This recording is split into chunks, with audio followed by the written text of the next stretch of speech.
I had learned box breathing in the SEAL teams. We didn't call it box breathing. We didn't call it meditation. We didn't call it breath work. We called it tactical breathing. And because it had a cool name, we were okay doing it. But yeah, we did some tactical breathing, before we would shoot. If we are trying to do some really effective shooting, then we would do some breathing, calm our heart rate down, calm our respiratory rate down. Our snipers do breathing. We would do some of that before we would go into the kill house to calm ourselves down. Team, welcome back to another week here with Drew and Alex on Mops and Mo's. Before we kick things off, just want to say we're clean on OPSEC. Yep. No Atlantic editors here listening it's to just us. the two of us. Nobody else is in the room, as far as I Zoom know. is an encrypted, secure platform, right? We can talk classified here. Apparently, you can talk classified anywhere. Apparently. And anyone's invited. If these references make no sense to you, get online. You haven't been on the internet in a few Read days. the news. I'll turn it over to you. Introduce the guest, and then we'll talk about the irony of this conversation.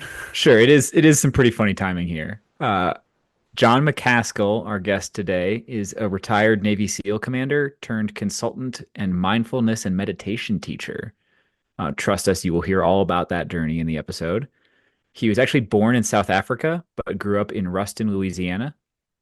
After graduating high school, he served briefly as an enlisted sailor in the Navy before receiving an appointment to the US Naval Academy. Boo. Yay. And graduating from there with a bachelor's in math.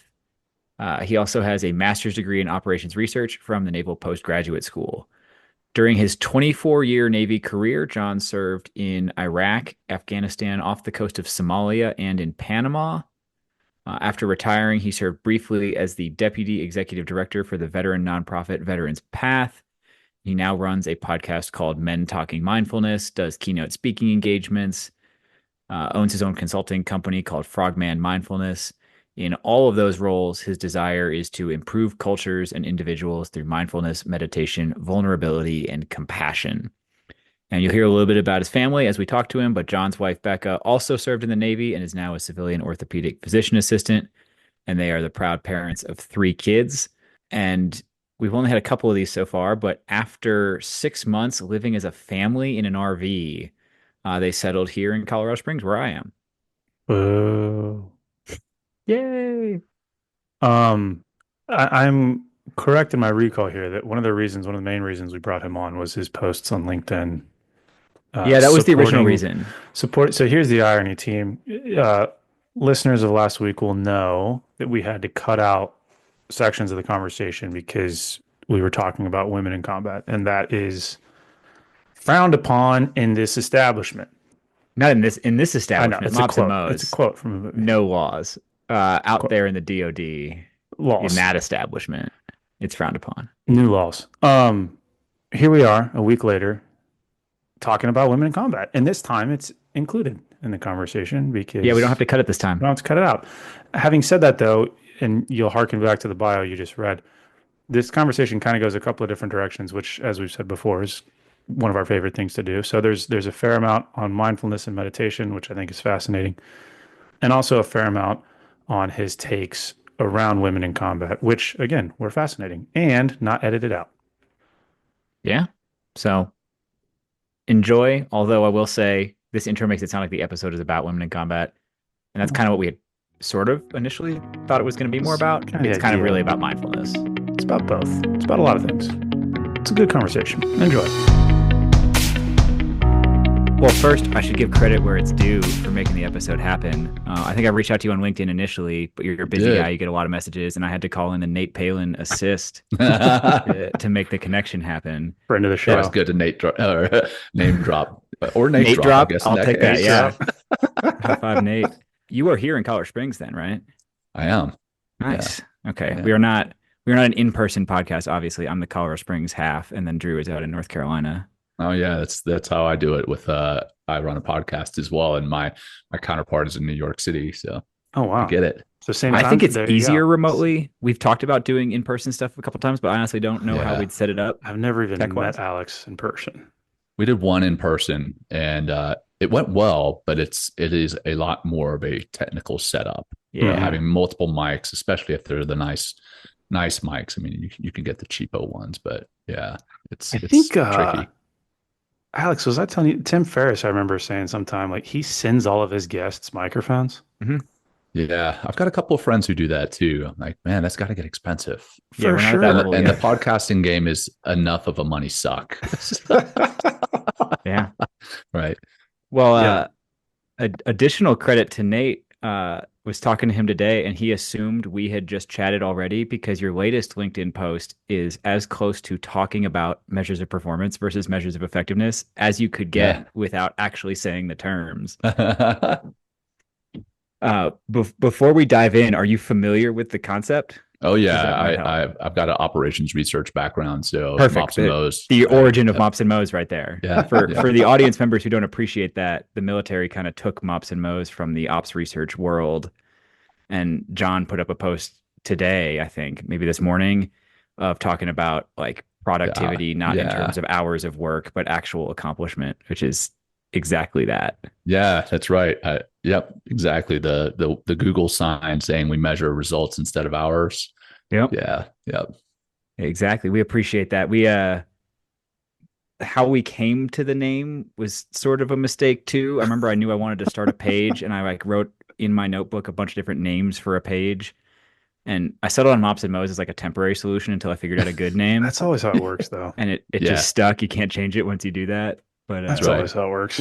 yeah, it's been good. The reason we initially reached out, which I think will be the starting point for our conversation here, was a few week older LinkedIn post where you had pointed out the news about, and correct me if I'm wrong here, I think it's a Naval Academy senior. She Yeah. is slated to be the first woman to go into buds. I'll let you set the Yeah. stage on this one a little bit because I think there's That's right. clearly a lot of feelings around that. Man, yeah, that one went crazy, that post. So yes, and I'm sure it has something to do with the hook that I wrote. If I remember correctly, it said something to the effect of women do not belong in the SEALs. And then that was the only part of the post that a lot of people will see, and then they have to click on more. So actually read it. Yeah, exactly. They got to read it. And then they're like, oh, I think I angered a lot of women initially, and then they saw that I was in support of them, because it goes from women do not belong in the SEALs to, this is a phrase, as a Navy SEAL myself, this is a phrase that I've heard hundreds of times, or however many times. And then, yeah, I don't know if she's the first female to go into training. I don't know, but she's definitely the first Naval Academy midshipman to be selected. Mhm. And that's a pretty rigorous selection process. And she went through the SEAL officer, what is it called now? SOAS, SEAL officer assessment and selection or something.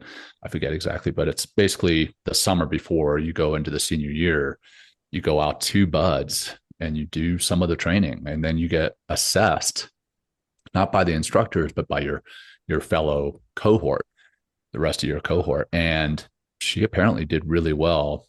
They're keeping her name very well protected. But I can tell you that she is the daughter of an SF guy, and she's a stud. And yeah, I wrote a post saying, in support of her, essentially, and women in the special operations community. And I had a lot of people supporting me, and then a lot of people saying, I completely disagree with you. Women do not belong on the battlefield. And it's an interesting time to be discussing this very topic, with DEI being chopped everywhere, and then Pete Hegseth as the SecDef and his opinions on these things. And I'm not going to go down the political road too far anyway. But I disagree with that. I one of the toughest people on the planet is out there right now with my 3 young kids, and she's my wife. She's the mother of my 3 kids, and she's a freaking badass. And I believe, there's women who can run faster than some of the guys that I went through buds with. There's women who can probably bench press more than some of the guys that I went through buds with.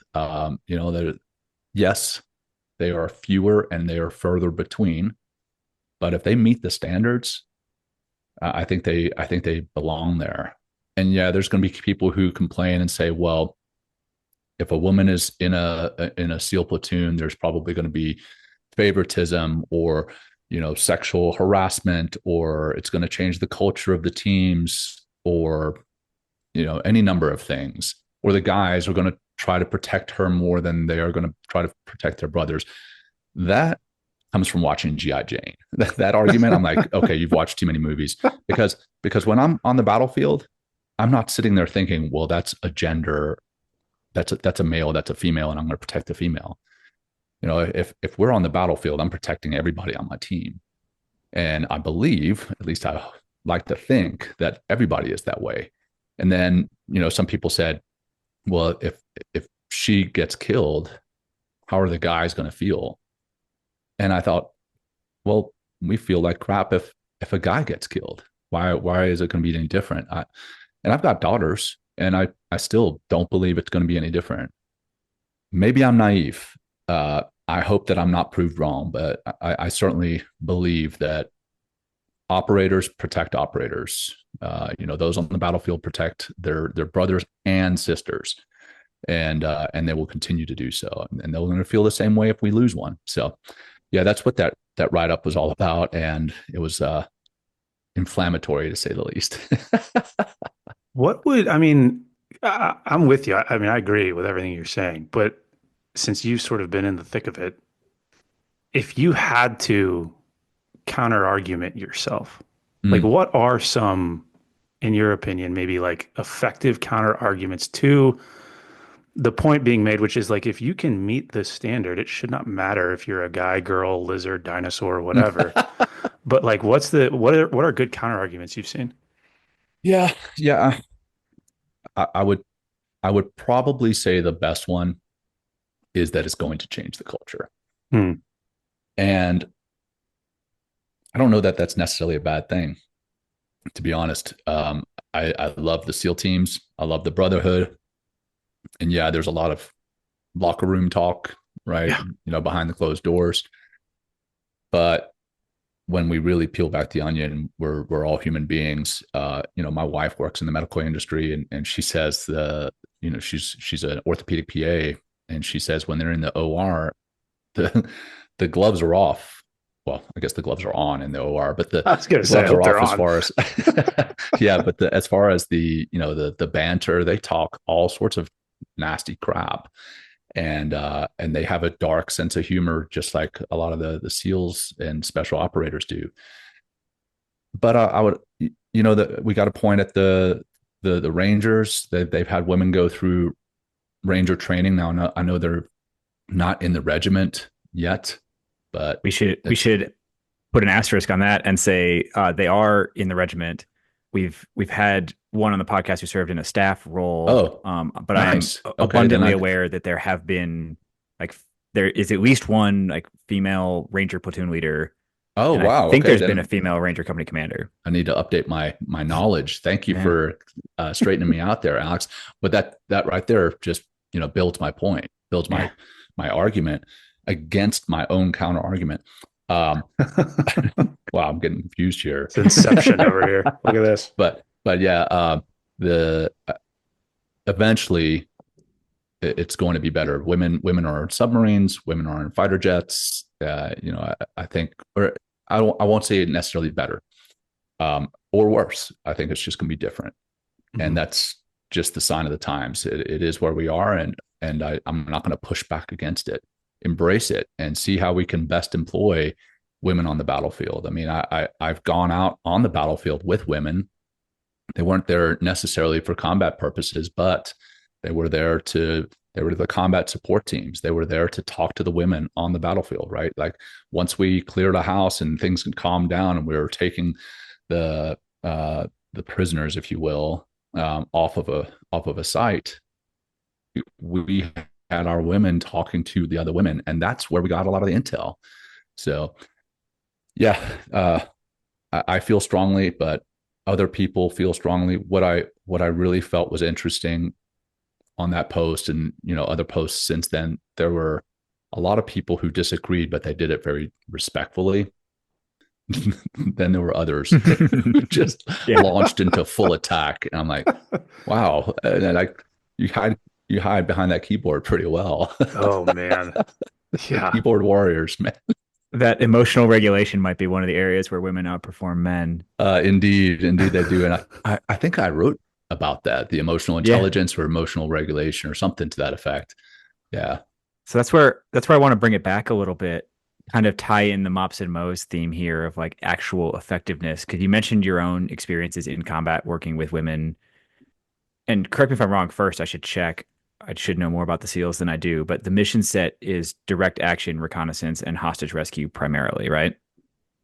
Yeah. The hostage rescue is primarily for the tier 1 Okay. teams. But yeah, surveillance and reconnaissance, direct action, which is essentially the assaults.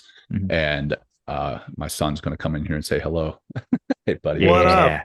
up? And we try, the SEALs, we try to say that we do unconventional warfare, which is basically training the folks inside another country to do the work that they should be doing anyway. But special forces are infinitely better at that. UW and FID. Yeah. Yeah, exactly. So, but the SEALs were really good at their direct action, and the surveillance and reconnaissance side of things. So the reason I asked that is to set the stage a little bit, because I don't think combat is often a bench press competition or like a 2-mile race or something like that. Like fitness feeds into it. It's not a fitness PT is test. important to be effective in those environments, but that's not what combat is. That's just one component of what you have to have in your arsenal to be prepared for it. And I'm curious about like what in your eyes are the measures of effectiveness for somebody in a combat environment, right? Because like the tasks are different. Like sometimes you have to interact with humans in a way that's not hurting or killing them, right? There's other kinds of interactions that happen. Yeah. So really, really interesting discussion point there. So I don't know if you guys are familiar with Walter Pyatt. He's the CEO. General Pyatt. Yeah. So he has brought mindfulness into the military, primarily the Army, but it's starting to get adopted in other sides of things. And we had him on our podcast. The podcast is Men Talking Mindfulness. And Walt Pyatt works with a Dr. Amishi Jha, who is also a big mindfulness proponent and advocate.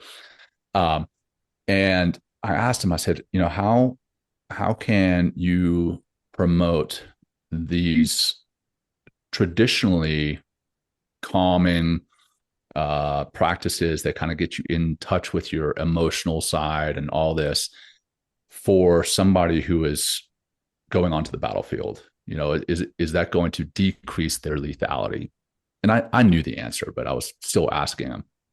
And he said, well, we want our warriors to be aware, one, right? They're aware on the battlefield. That's what mindfulness is, if you really boil it down to its most simple tenet, is being present in the here and now.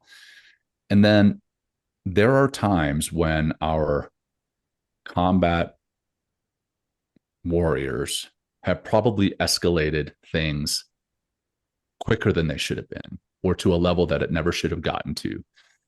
And he didn't say this on our podcast, but I've heard him say it before, that emotional intelligence comes into play. When you're on a gun, you got your finger on the trigger, and there's a desire, not a desire, that's a terrible word, but there's a reaction to pull the trigger sometimes faster than you should. And if that emotional intelligence is higher, you may not pull that trigger when it doesn't need to be. So coming back to the measures of effectiveness on the battlefield, sure, it's not a 2-mile run or 10-mile run. It's not a bench press competition. There definitely is a mop of being able to carry your ruck and carry your weapon and stuff. But the measures of effectiveness are: did you escalate force when it needed to be and when it didn't need to be? Did you make the shots that you needed to make? And you don't have to necessarily be Arnold Schwarzenegger to shoot a weapon. Yes, the heavier weapons, it's helpful to be large, but like I carried and I'm dating myself here, but I carried the 60 in my first platoon. You know, and I'm a fairly decent sized guy. I'm not huge, but decent sized guy. But there were smaller guys in my platoon who were definitely not carrying the 60. So you can't tell me, well, a woman, she needs to carry the 60 or the saw now, or whatever they're carrying now, the 249, or I don't even know these days. But they're not required to carry necessarily the heavy weapons. They can carry their M4 or their SCAR, and they're going to be okay. The mows are: did you perform on the battlefield? Did you come back safely? Did you complete the mission? And did you bring your people back safely?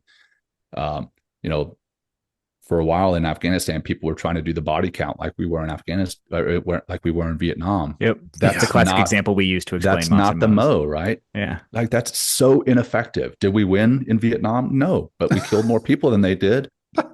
So that is not a Mo. The Mo is, did you complete the mission? Mm-hmm. And did you return safely? And, you know, even that returning safely is not always the Mo. It's how did you complete the mission? Mm-hmm. Was it successful? So yeah, I can argue that all day, man. It's interesting that you brought up the escalation to lethal force thing up front. And I haven't seen this in military settings because it's obviously much, much harder to study. But in law enforcement settings, they have found that less physically fit officers are more likely to resort to lethal force as an earlier option in their escalation because they're not as confident in their ability to like physically subdue someone. Wow. That's interesting. And that's not sense. Right. Like you want to have that sense. Range of options available. I would have thought though it might go the other way. Like if you're more fit, more alpha, maybe that's too stereotypical, but like you're more inclined to just go beast mode.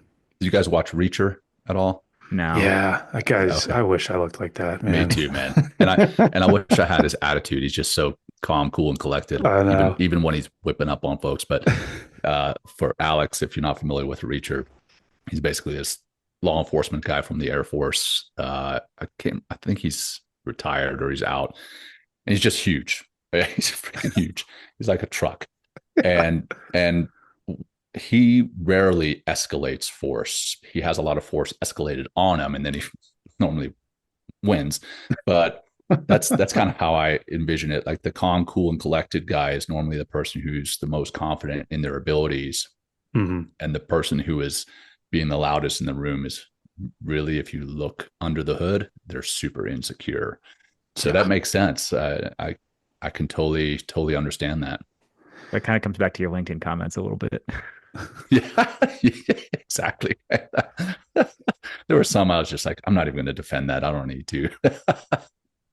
I want to, you sort of defined mindfulness, but I want to ask, because, and the reason I ask is sort of the reason why we started this podcast, because within these embedded human performance teams that have become so popular, you have a lot of different domains. Mindfulness in many cases is one of those. Certainly for the Army it is. And I would probably argue that one of the hurdles that we bump up against for that particular domain is that you can't, I guess, quote unquote, can't quantify it the same way that you could an injury prevention metric or a PT test metric. It's much squishier. And I know, obviously, given the nature of your experience, your podcast, I mean, you're sort of a subject matter expert in this. I'd be curious your thoughts on like, maybe one, how would you, if you had to quantify mindfulness? And then as a follow-on, maybe two, knowing you probably couldn't do it the same way you can a PT test, how do you brief mindfulness or talk about mindfulness to a leader who's looking at return on investment? Yeah, excellent question, man. So we had, I'm going to come back to answering that. I know I threw like six different questions. No, it's great. It's great. So I'll come back to the question specifically about the military and the military performance and the quantifying that piece. But we talked to a group of guys who teach mindfulness to inner city kids in the Baltimore area. They have this program called the Holistic Life Foundation. And there was a big pushback on that as well. Like, how are we going to measure if this is effective for the kids? Mm-hmm. And they started teaching the kids mindfulness and meditation. They didn't call it mindfulness and meditation. They had to change some of the terms just to make it more acceptable for the kids. But essentially, they were teaching them to regulate their emotions and to be focused in the here and now. And the number of suspension rates dropped significantly. The number of expulsions went way down. The grades went up, and the scores on all the standardized tests went up. So that's an example of how you can quantify the effects of mindfulness. So coming to a military example of that, some of the things that we struggle with in the military is anxiety. It's people self-medicating with alcohol. There's people, going out and doing X, Y, or Z that actually is harming them. You could measure those. Measure the number of alcohol-related incidents. Are those going down? The number of domestic abuse cases, are those going down? The number of people going and taking, anti-anxiety or antidepressants, is that going down? Which, I'm not a clinician, and I'm not necessarily against anxiety or depression medications. I think there's definitely a time and place for those, but quite often that's the easy button. And I think if we measured things like that, and then I'm sure there's a way to measure, focus and productivity. Not that that's necessarily what it's about. I don't want to make it like mindfulness is strictly there to improve performance. That's how it was sold to me. I wasn't a believer. I was like, no way, man. I'm not practicing these squishy things, to use your term. But then this counselor recommended it to me because it would help my performance. It would help my productivity. It would help my connection with my colleagues. It would improve my performance physically and mentally, personally and professionally. And I was like, well, if it's going to improve my performance, heck yeah, I'll do it. And I think it was a good trick of his because he kind of sold it to me as a performance enhancing thing. And it did. It definitely made me more clear headed. I could carry on a conversation much better. I could communicate my needs, and I could communicate mission planning. Everything went through the roof. But additionally, I was able to regulate my emotions a lot better. I still get angry. I'm a parent who has 3 young kids, and they try my mindfulness practice regularly. But yeah, emotional regulation was improved. Anxiety was improved. My management of stress was improved. Overall, I feel that I am a healthier, happier, more fulfilled version of myself. And then the last one, coming back to that depression and anxiety, and this one's a little bit harsh, and it might be a stretch, but I don't think so. They could measure suicides. If you look at number of suicides amongst service members and veterans, when I first actually retired, I worked for a nonprofit that has since gone under, but it was called Veterans Path. And Veterans Path was the whole point of Veterans Path was to teach mindfulness and meditation to veterans so that they can, in fact, heal from post-traumatic stress, moral injury. That alone is not necessarily going to help them, but it can help them to process some of what they've been through and experienced. And then they can go to counseling to properly address that. But yeah, if you measured that as a mo, I'm quite certain you would see a drop off.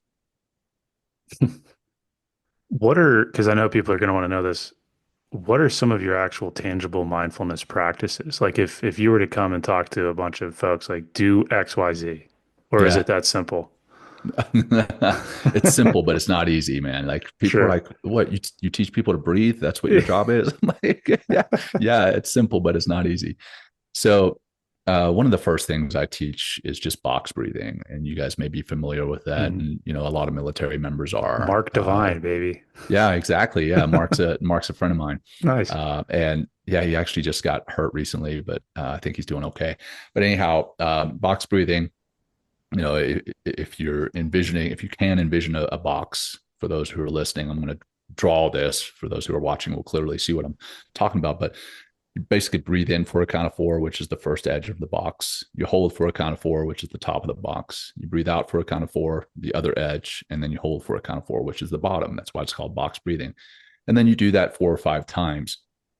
That's a very simple mindfulness practice or breathing exercise. And what happens when you're doing that is you tap into the vagus nerve, and the vagus nerve activates the parasympathetic side of the nervous system.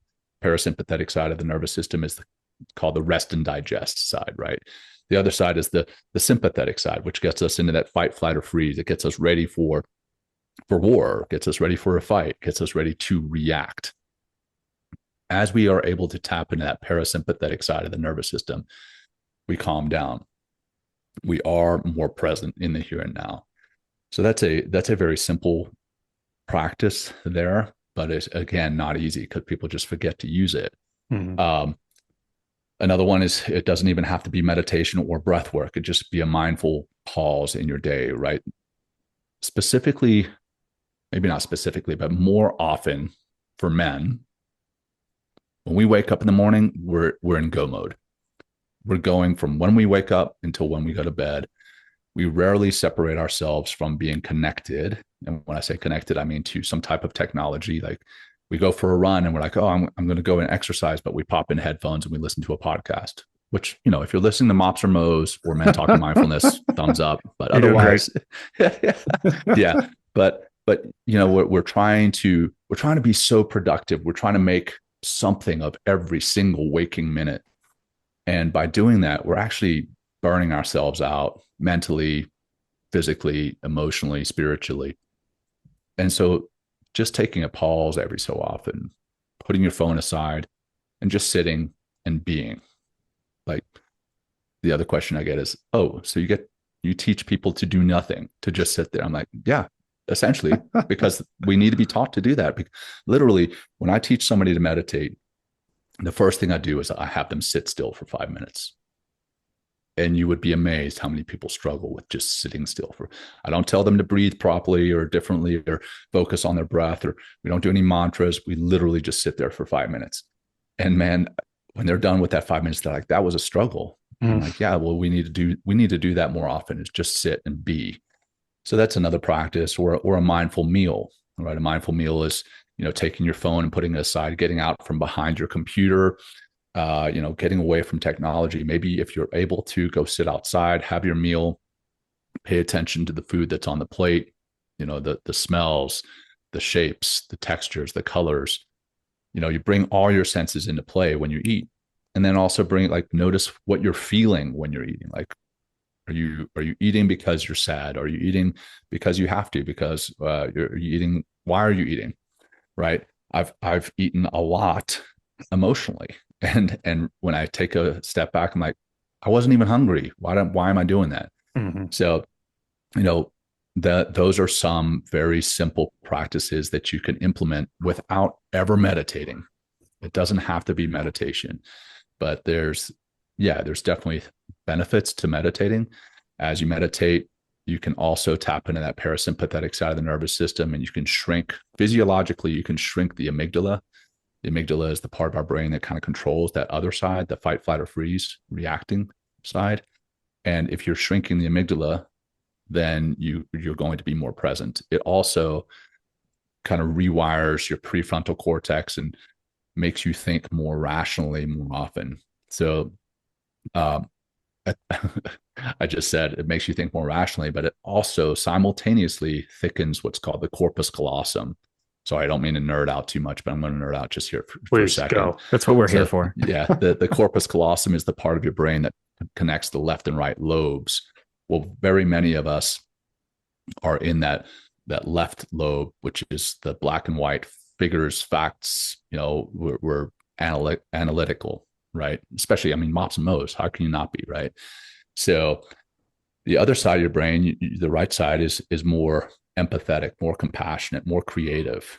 And as you thicken that corpus callosum, then you also bring that side of things into the equation. So many times when you're trying to solve a problem, if you get up and move around, you activate the blood flow and you activate the brain, And then you end up using both lobes, and then you come up with a creative solution that wasn't there. Well, similar things can happen when you sit still and meditate. You can tap into that other creative side. That's why when a lot of the time when you're laying in bed and maybe you wake up in the middle of the night, you're like, man, that problem that I was thinking about all day yesterday and I couldn't solve it, I just solved it in the middle of the night, right? Because now you're just sitting and being. So anyway, that was a really long rant, but Well, I'm curious because like were these practices that you implemented while you were active duty, or were these things you came onto sort of post yeah, active duty? I was introduced to them while I was still active duty. I was the special activities officer at a naval special warfare group, and then I further had it kind of drummed home the last few years that I was in. And the last 2 years that I was in, I knew that I wanted to get out. I was like, okay, well, I'm at 18 years. I'm going to retire in 2 years. Again, the operations research analyst came out, and I was like, okay, let me weigh the options of getting out. Let me look at the money that's on the table. I mean, I again nerded out, and I put out a post not too long ago about that too. You guys may appreciate that one. I broke it down to the dollar amounts. But anyway, I was considering getting out, or very much sold on getting out. And I'm talking to one of my old bosses. He had been my CO when I was his XO.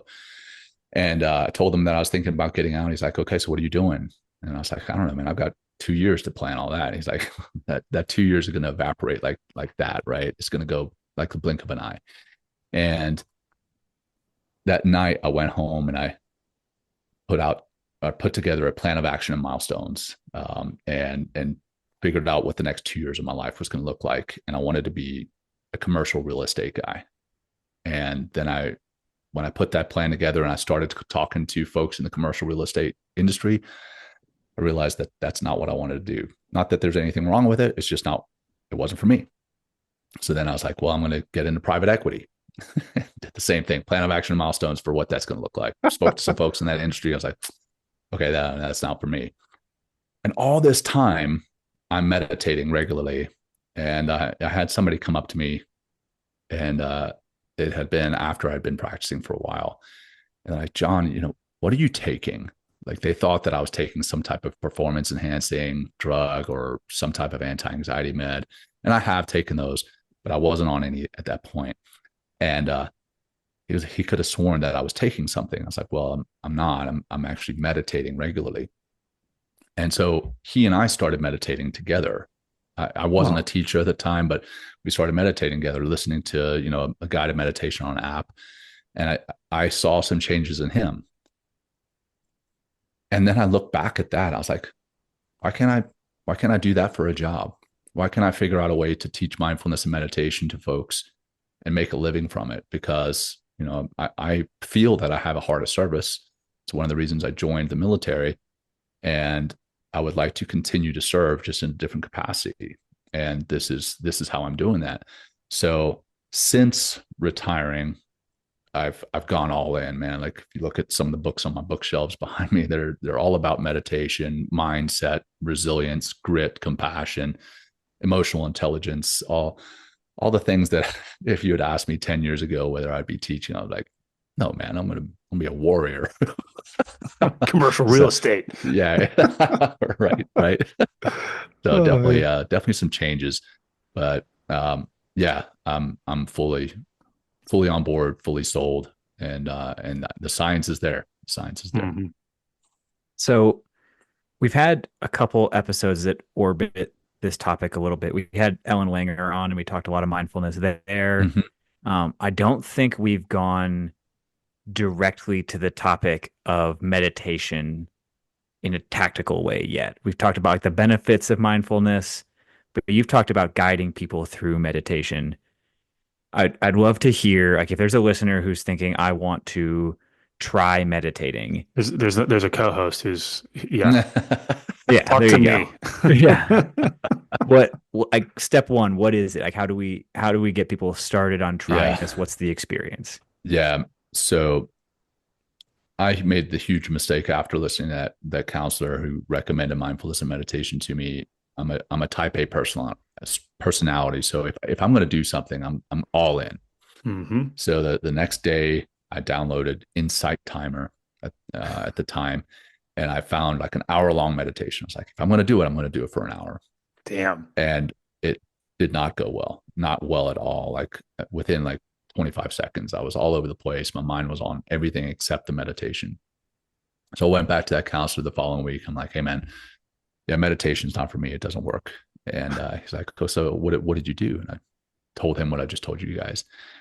And this part sounds a little rehearsed because this is what I talk about when I stand up on stage. I talk about this piece, but I told him what I just told you guys, and he said, "Well, that's like lining up at the starting line of a marathon without ever having run a step before. You can't do that. You got to start small."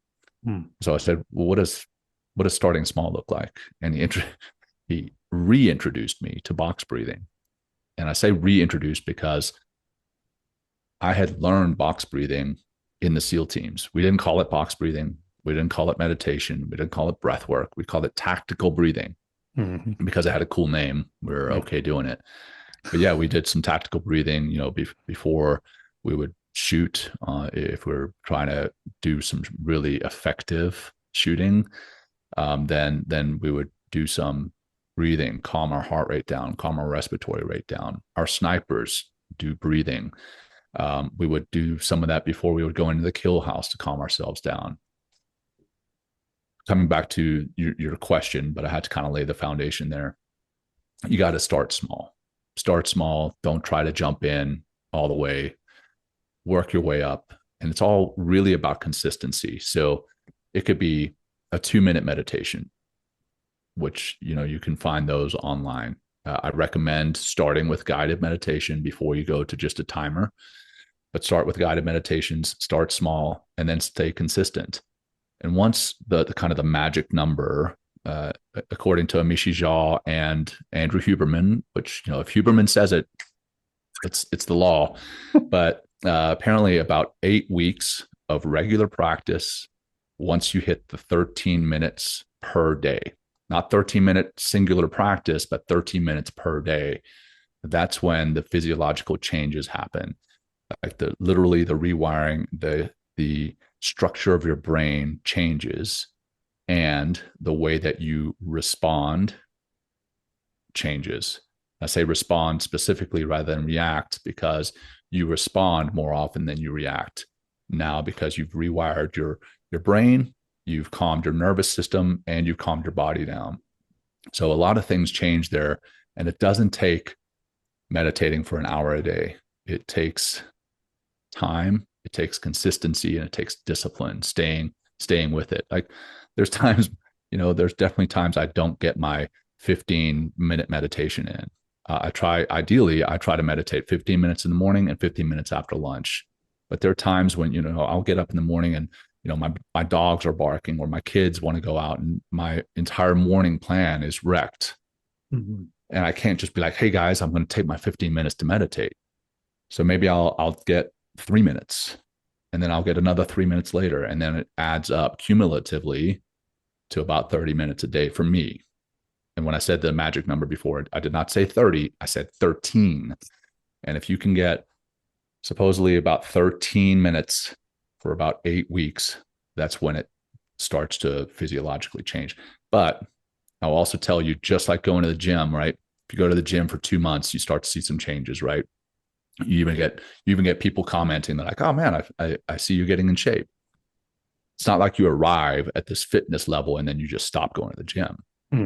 Well, the same thing with meditation. You don't arrive at this place with meditation of mental clarity. You don't have just this aha moment that lasts for the rest of your life. You may feel that aha moment, but then you've got to keep it up because it will drop off just like the gym. So it's an exercise, and it's all about discipline and consistency. What are some, and you kind of touched on some of them there, but just misconceptions that you hear most often when you talk to people? And maybe to make the question more fun, like type A operator type people, what misconceptions do they have about meditation? Yeah. Well, what's funny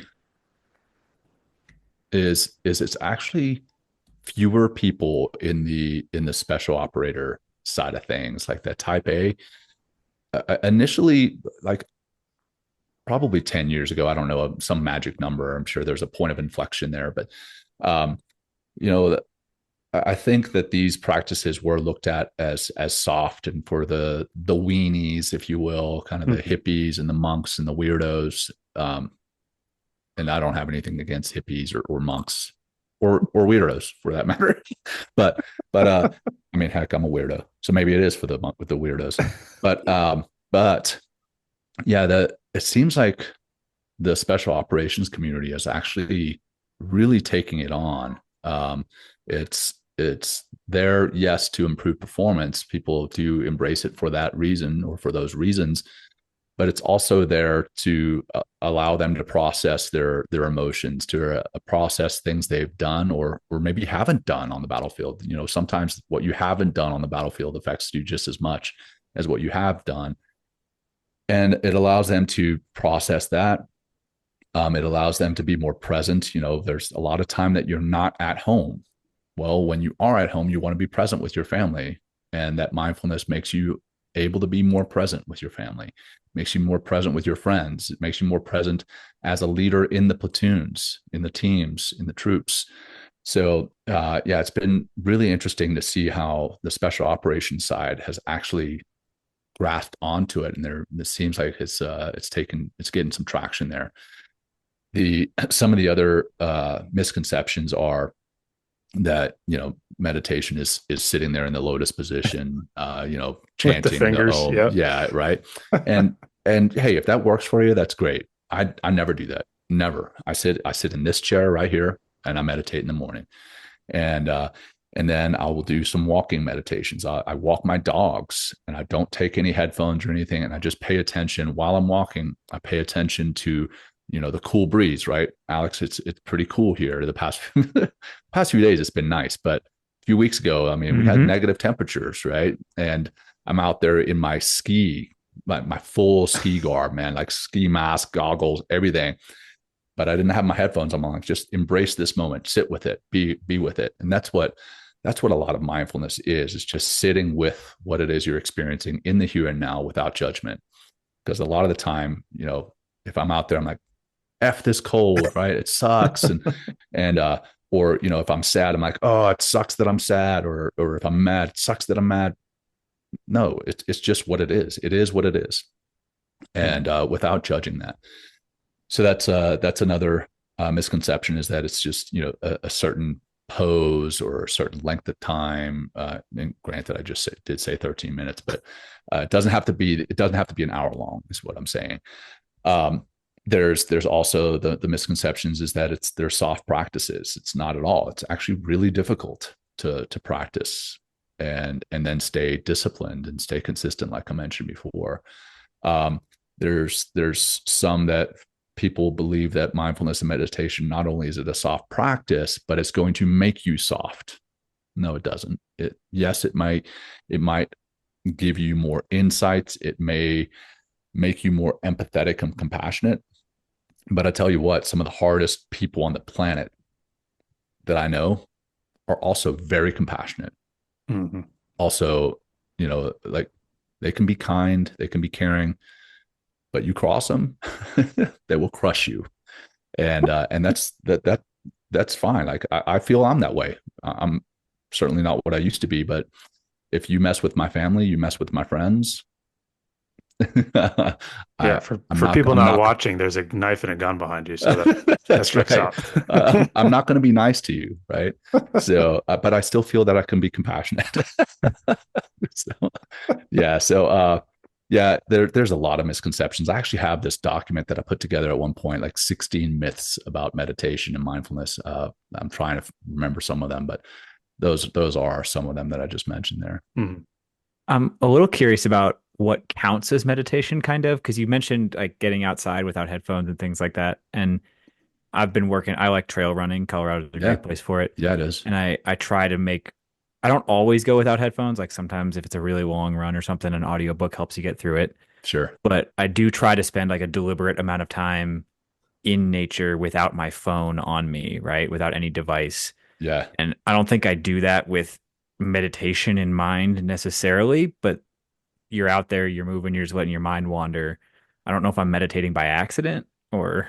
Yeah. Yeah. This is where the kind of lines between meditation and mindfulness get a little blurred.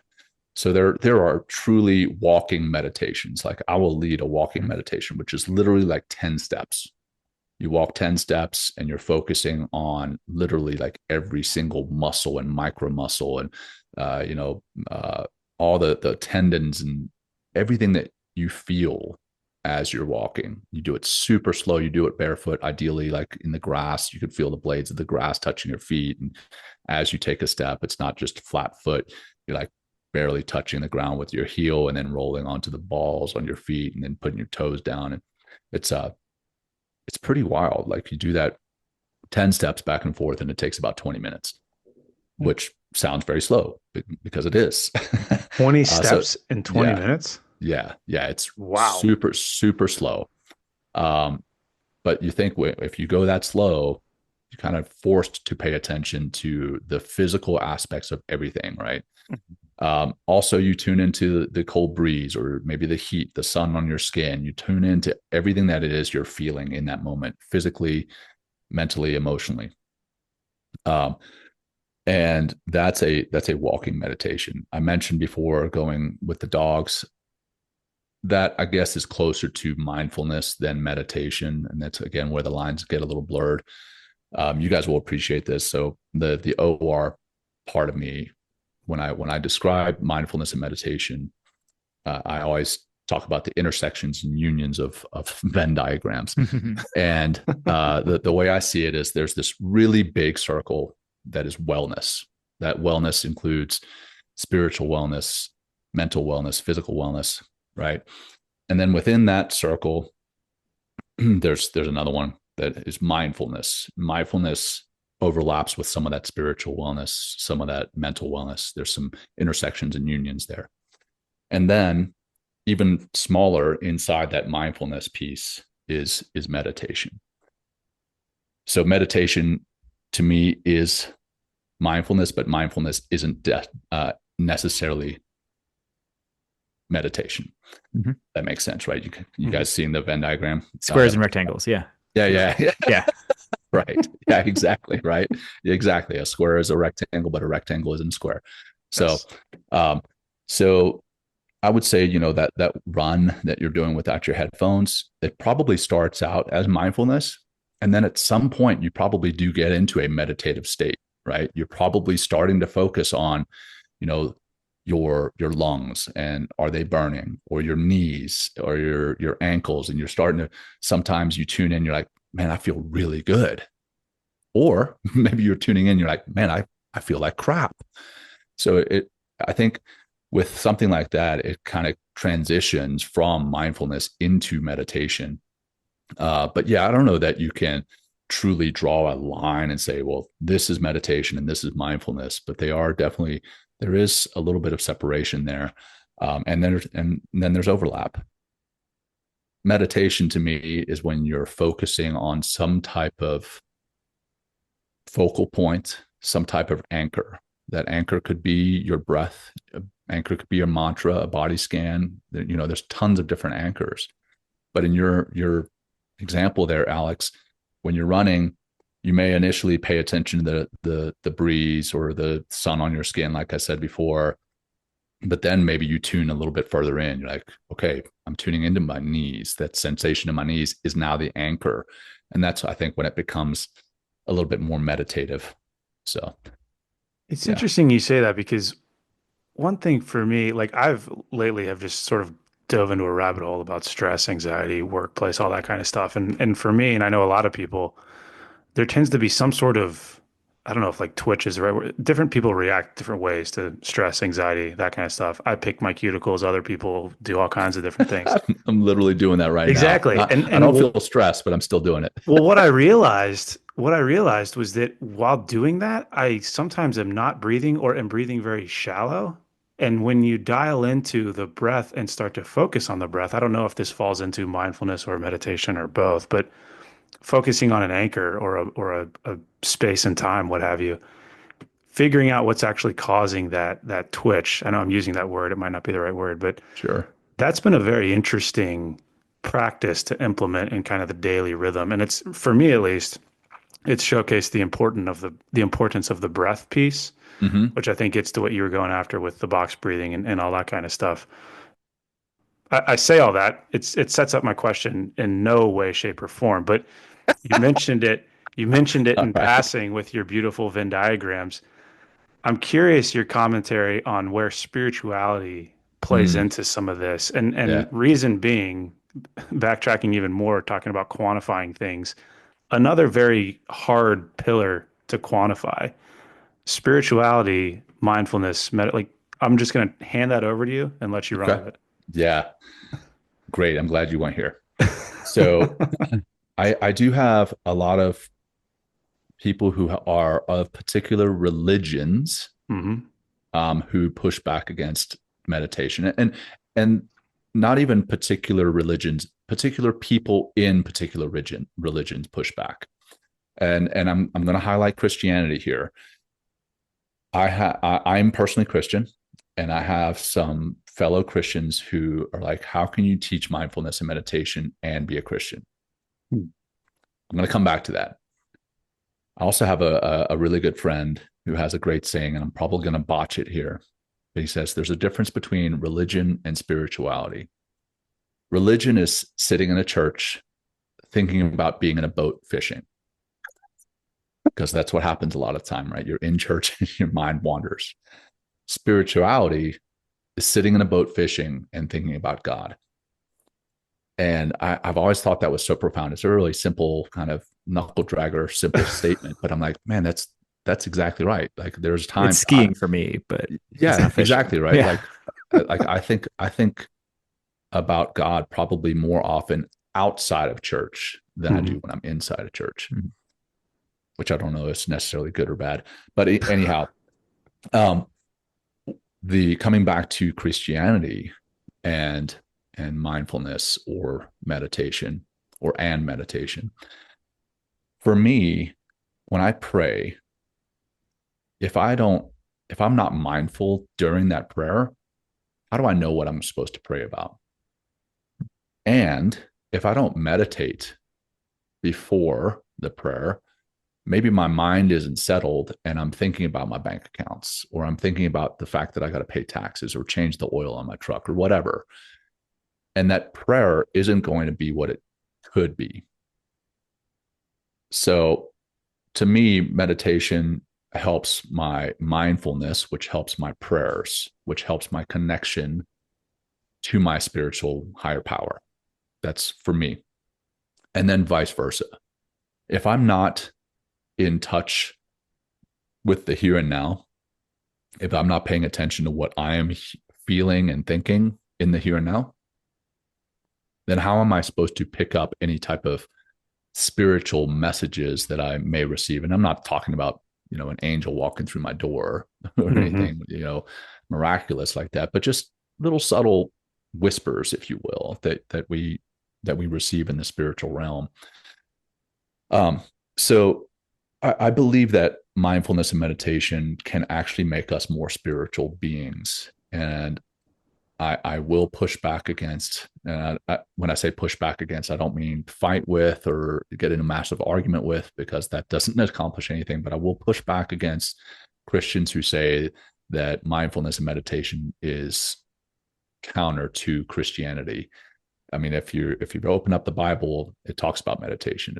And yes, it might not be talking about meditation where you're chanting or oming or sitting in the lotus position again, but it's it's focusing on an anchor. And that's what, I mean, again, not to make it overly Christian, but that's what Jesus did when he meditated. He focused on a particular anchor. He focused on a question. He pondered that question. That can be a meditation. So for me, I believe mindfulness has strengthened my walk in Christianity. And I will also say that mindfulness has strengthened my spiritual journey as well simultaneously. And I know some people are gonna be like, well, those are the same thing. I think much like mindfulness and meditation are intertwined, spirituality and religion, I believe, are intertwined. So I think that was fantastic. I think that's a topic that we often struggle with in some of these embedded human performance programs where Well, I think it's just Buddhism. Yeah, that's what a lot of people struggle with. I'm glad you brought that up because normally another thing I say is like if people think that Buddhism have the corner or have like meditation mindfulness corner and it's just for them, that's like saying that, you know, kindness is only for Christians. It's not something that they own. And meditation, yes, there are Buddhist specific meditations, and a lot of Buddhists do meditate, but that does not make all meditation, that does not make all mindfulness Buddhist. And that's, you're right, Drew. That's absolutely one of the things that people push back against. well, I appreciate that we started this conversation with like buds and women in combat and violence and took the path all the way We're to just in the moment, guided man. meditations. We're That's just right. in the moment. We are up against the hour mark here, but I do want to sneak in a couple closers. I'll do one Yeah. and we'll do one before you go. I just want to give you a chance. We've got you on here. We've got an audience. You have your own podcast, Men Talking Mindfulness. Yeah. If people listening to this were interested in what you had to say here and want to learn more, like what kinds of things can they expect if they go tune into Men Talking Mindfulness? Yeah. Well, first off, we're really easy to find. You just type in mentalkingmindfulness.com and you can access us, access us. Wow, that was really hard. I had to be more mindful in the words that I was saying there. Or you can just text the letters MTM to 33777 and that will take you to our websites. That's pretty cool. Yeah, it's super handy. Like people are on their phones all the time. Why not get some type of text? So anyway, if you go there, it's funny. Will, my co-host, and I, we started Men Talking Mindfulness, much like you guys had the name Mops and Mo's. We're like, hey, what are we going to talk or what are we going to call this show? Well, we're going to call it Men Talking Mindfulness because it's two men talking about mindfulness. That's how it started. It wasn't a show for men. It has since, in a way, become a show for men. It's like we've talked about, Drew, when you asked that question about mindfulness and meditation, how is it perceived? And, you know, specifically amongst ultra masculine communities. Well, a lot of men, funny enough, mindfulness and meditation in the Eastern world is practiced heavily by men, but in the Western world, it's looked at as kind of a women, a feminine thing. It's not feminine at all. But our mission, we've kind of sat down and we've developed a mission and a vision. And our mission, ideally, distilling it down to very simple terms, is to bring these practices to more men, because we think that if you can change the way men perceive these practices, then they're going to practice it. And then they're going to change their lives. They're not only going to change their lives, they're going to change the lives of people that are around. They're going to be more present with their family. They're going to be more present with their coworkers, like I mentioned before. They're ultimately going to be happier, healthier, more fulfilled versions of themselves.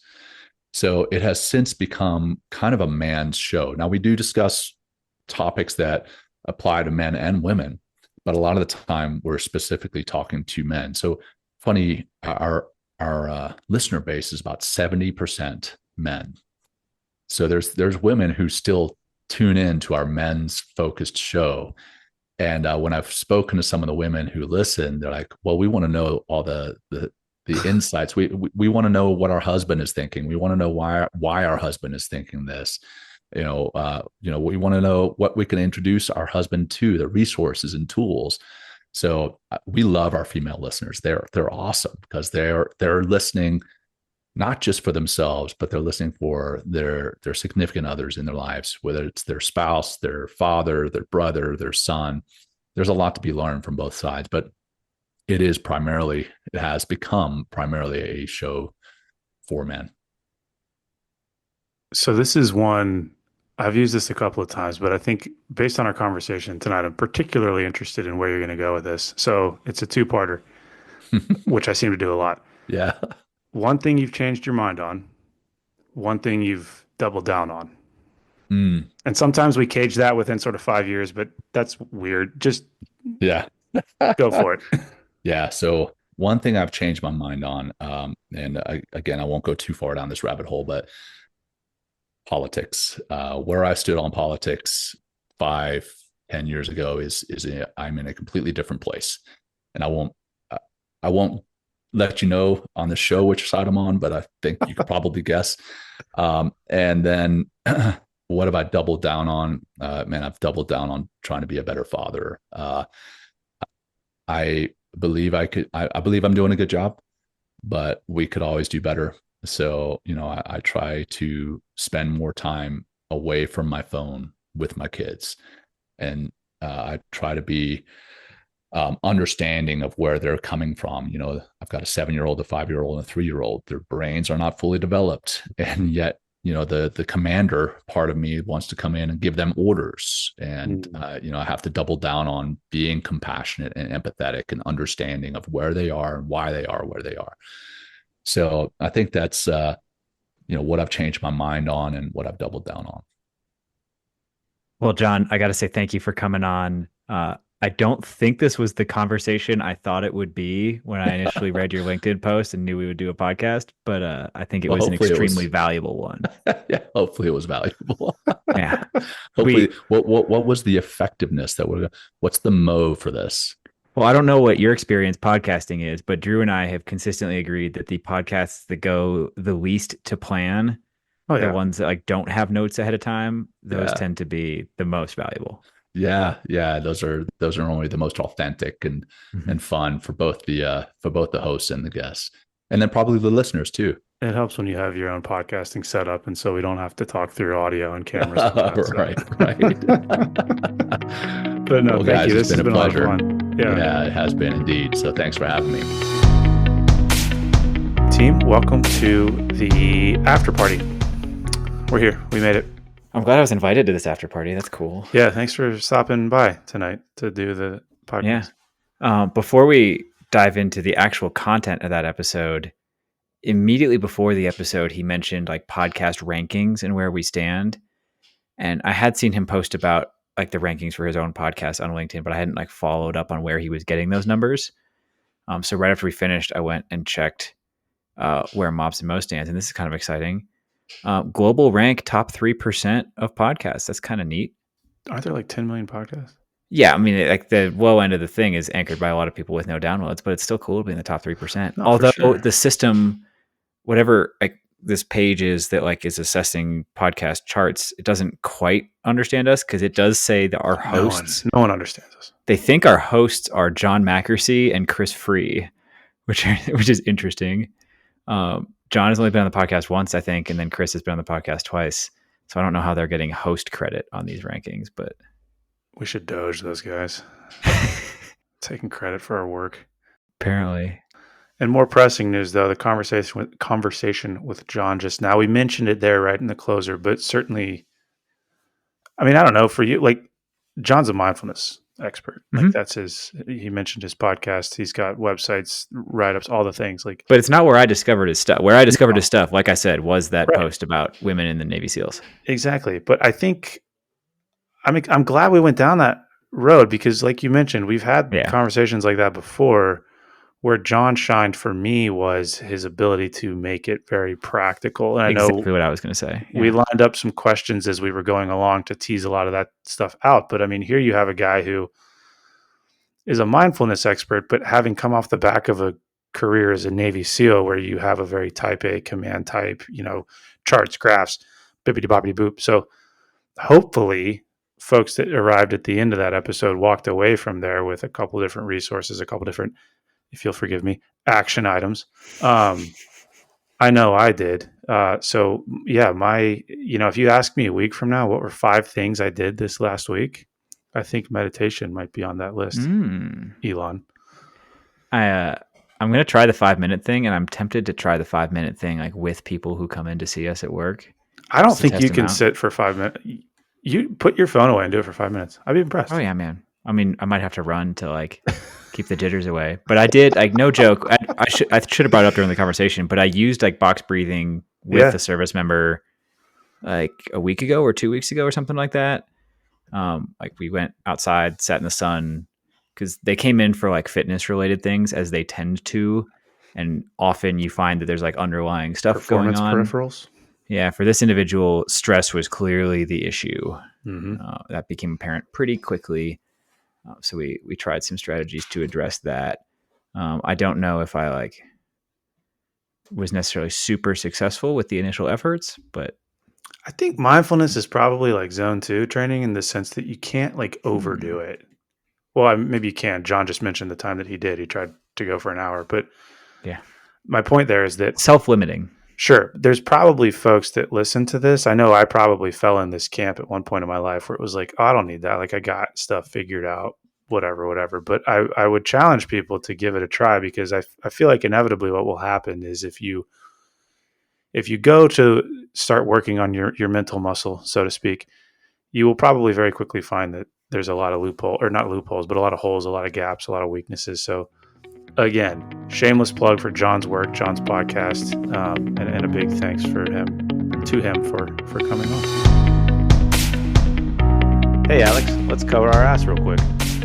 Oh, great idea, Drew. All right, guys. The views and opinions expressed in this program are those of the speakers and do not necessarily reflect the views or positions of any entities they represent. Thanks for tuning into this week's episode. Before you go, please rate and review the pod on the listening platform of your choice. You can also visit us on our website at www.mopsinmos.com. That's mops, the letter N, mos.com. You can check out the library of podcast episodes, our latest blog entries, any helpful resources, and also sign up for our newsletter. Drew nailed it. Just to underline a couple of things, the podcast entries have in-depth show notes on the website. So if you missed anything or you want to read any of the research we talk about, it is all there. You can, at the bottom of the website, sign up with your email and receive future updates from us. The blog posts go a little bit more in-depth in kind of written form on a couple of topics we get questions about all the time. But most importantly, I just want to ask all you guys, our best way the word gets out is absolutely word of mouth. So tell your friends, tell the people you work with, anybody you think would find it useful. Thanks for spreading the word. If you have any questions or comments, feel free to shoot us an email at either Drew or Alex at mopsinmos.com. Or there's a contact form on the website. Thank you.